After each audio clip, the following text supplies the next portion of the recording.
నన్ను సపోర్ట్ చేస్తున్న ప్రతి ఒక్కరికి కూడా మనస్ఫూర్తిగా అయితే థ్యాంక్స్ అయితే చెప్తున్నానండి. ఇంకా పిల్లలొచ్చే టైం అవుతుందని వాళ్ళకైతే క్యారెట్ జ్యూస్ తీసిద్దాం అనుకున్నాను.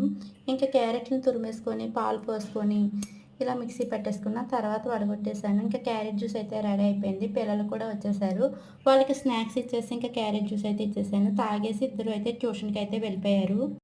వాళ్ళు ట్యూషన్‌కెళ్ళిపోయిన తర్వాత మేము కూరగాయల షాప్‌కైతే వెళ్ళామండి. అక్కడ కావాల్సిన కూరగాయలైతే తీసేసుకొని ఇంటికొచ్చేసాం. ఇంటికొచ్చిన తర్వాత వేటికి అవి సర్దేసుకున్నాను. ఇంకా రైస్ కూడా కుక్కర్ అయితే పెట్టేసుకున్నాను. ఇంకా 7:30 అవుతుంది కదా! పిల్లల్ని ట్యూషన్ నుంచి అయితే తీసుకురావాలండి. అందుకని నేనైతే ట్యూషన్‌కి వెళ్ళాను. ట్యూషన్‌కి వెళ్ళి ఇద్దరు పిల్లలనైతే తీసుకొచ్చేసాను. కాసేపు ఇంటికొచ్చిన తర్వాత ఇలా ఆడుకున్నారు. ఆడుకున్న తర్వాత అయితే అన్నం కూడా పెట్టేశాను. అన్నం తిని సాయి అయితే పడుకున్నాడు. ఇందు వర్క్ ఉందని అయితే రాసుకుంటుందండి. ఈ వీడియో నచ్చినట్లయితే లైక్ చేసి మా ఛానల్‌ని అయితే సబ్స్క్రైబ్ చేసుకోండి.